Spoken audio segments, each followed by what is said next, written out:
ఆస్ట్రేలియాలో ఘోర విమాన ప్రమాదం చోటు చేసుకుంది. గాల్లోనే 2 విమానాలు ఒకదాన్నొకటి ఢీకొన్నాయి. ఈ ప్రమాదంలో ఒక పైలట్ ప్రాణాలు కోల్పోయాడు. మరొక పైలట్ సేఫ్గా బయటపడ్డట్లుగా తెలుస్తోంది.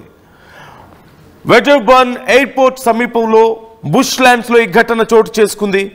వరుస విమాన ప్రమాదాలతో ప్రయాణికులు తీవ్ర భయాందోళనకు గురవుతున్నటువంటి పరిస్థితి కనిపిస్తోంది.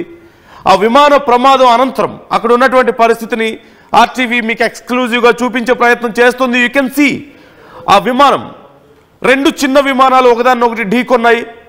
ఆ ప్రమాదంలో క్రింద కూలిపోయినటువంటి విమానం పూర్తిగా నుజ్జైపోవడాన్ని, ఆ భాగాలన్నీ కూడా ఎక్కడికక్కడ చూస్తున్నారు మీరు. పూర్తిగా విమానం అంతా కూడా నుజ్జైపోయింది. భాగాలన్నీ విడిపోయి దూరంగా పడిపోయినటువంటి పరిస్థితి కనిపిస్తుంది. ఈ నేపథ్యంలో ఆ ఫ్లైట్లో ఉన్నటువంటి ఆ విమానంలో ఉన్నటువంటి పైలట్ ప్రాణాలు కోల్పోయినట్లుగా తెలుస్తుంది. అయితే మరొక విమానం మాత్రం కొద్దిపాటి డ్యామేజ్తో సేఫ్గా ల్యాండ్ అయినట్లుగా తెలుస్తుంది. అండ్ పైలట్ కూడా చాలా సేఫ్గా బయటపడ్డాడు. ఎందుకు అసలు ఈ ప్రమాదం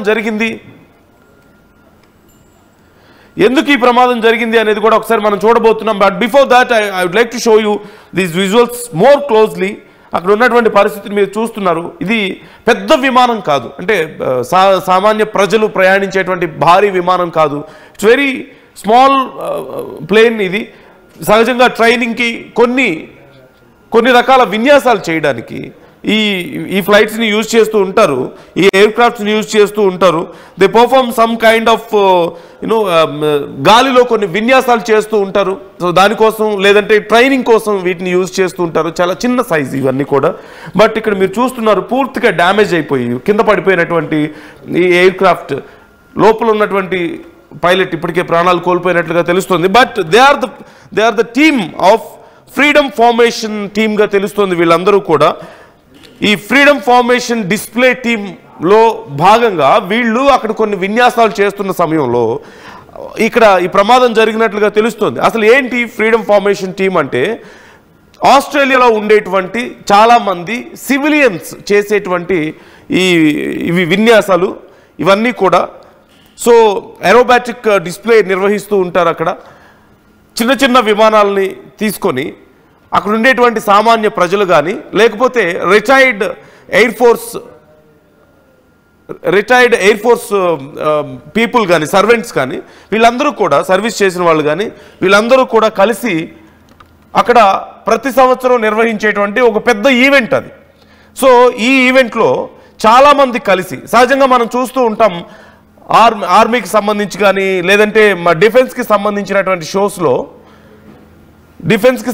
షోస్లో కొన్ని విమానాలు ఒకేసారి, ఒక 5 విమానాలు 10 విమానాలు ఒకేసారి ఎగురుతూ రకరకాల విన్యాసాలు చేస్తూ ఉంటారు గాలిలోనే వాళ్ళు. సో అలాంటిది ఇది ఒక ప్రైవేట్ ఈవెంట్. అంటే సామాన్య ప్రజలు ఉంటారు, ఇంట్రెస్ట్ ఉన్న వాళ్ళు, లైసెన్స్డ్ పైలట్స్ ఉంటారు వాళ్ళు, అలాగే గతంలో ఎయిర్ ఫోర్స్లో పనిచేసి రిటైర్డ్ అయిన వాళ్ళు కానీ, ప్రజెంట్ పని చేస్తున్న వాళ్ళు కానీ, హూ కెన్ ఫ్లైట్. సో వాళ్ళందరూ కలిసి ఇలాంటి ఒక ఈవెంట్ని నిర్వహిస్తూ ఉంటారు. దేనికోసం ఇదంతా అంటే, నెక్స్ట్ జనరేషన్కి ఈ ఫ్లైట్స్ మీద కానీ, లేదంటే ఈ ఫ్లయింగ్ మీద ఇంట్రెస్ట్ క్రియేట్ చేయడానికి, క్యూరియాసిటీని క్రియేట్ చేయడానికి, అలాగే వాళ్ళ హీరోస్ యొక్క గొప్పతనాన్ని చూపించడానికి, ప్రజల్ని ఆకట్టుకోవడానికి, వీటన్నిటి కారణాలతో ఈ షోని నిర్వహిస్తూ ఉంటారు. ఎవ్రీ ఇయర్ దీన్ని నిర్వహిస్తుంటారు. సో ఈ ఇయర్ కూడా ఆ షోలో భాగంగా కొన్ని రిహార్సల్స్ చేస్తూ ఉన్నారు వాళ్ళు.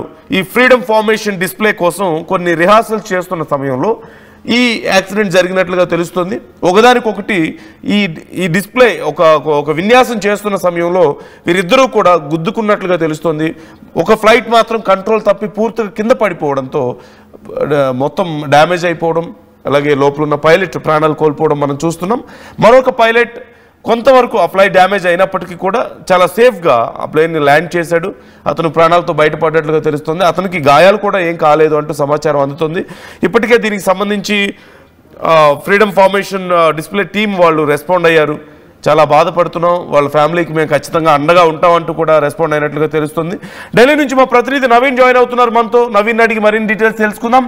నవీన్, ఇంకా డీటెయిల్స్ ఎలా ఉన్నాయి ఇప్పుడు జరిగినటువంటి ఈ యాక్సిడెంట్కి సంబంధించి?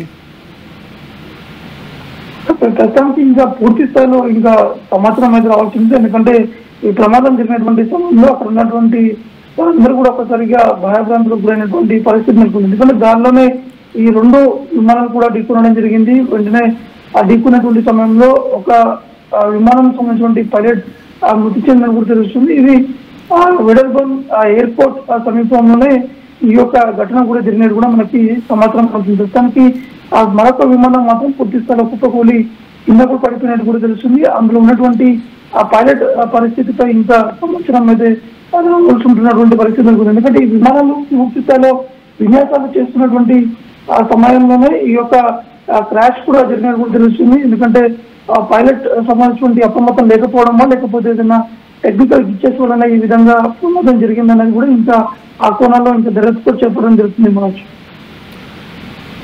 Right, thank you Naveen, thanks for the details.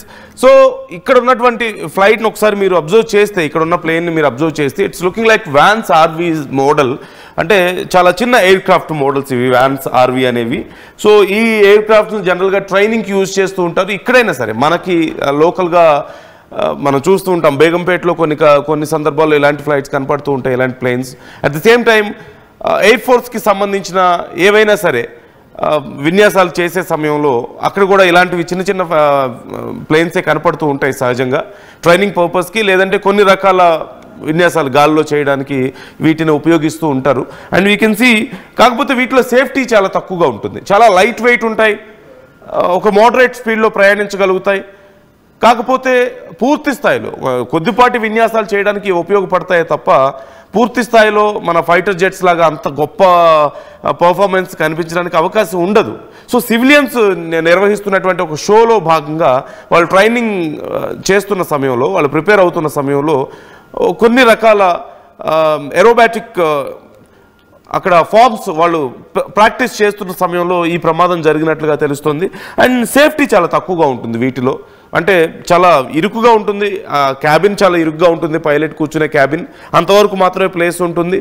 And metal కూడా అంత స్ట్రాంగ్గా ఉండే అవకాశం ఉండదు, ఎందుకంటే చాలా లైట్ వెయిట్తో ఉండాలి కాబట్టి చాలా లైట్ వెయిట్ మెటల్తోనే వీటిని తయారు చేస్తుంటారు.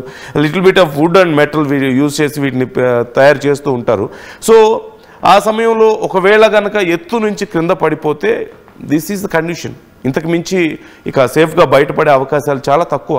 అక్కడ పారాచూట్ కానీ లేదంటే ఇజెక్ట్ అయ్యే ఆప్షన్స్ కూడా ఉండవు. ఇలాంటి చిన్న చిన్న ట్రైనింగ్ ప్లేన్స్లో ఇజెక్షన్కి అవకాశం ఉండదు. అంటే మనం చూస్తూ ఉంటాం ఫైటర్ జెట్స్, పెద్ద పెద్ద యుద్ధాల్లో పాల్గొనేటువంటి ఫైటర్ జెట్స్లో సహజంగా ఏదైనా సమస్య వచ్చింది, ఇక ప్లేన్ కూలిపోయే సందర్భం వచ్చింది అన్నప్పుడు ఇజెక్ట్ అవ్వడానికి అవకాశం ఉంటుంది.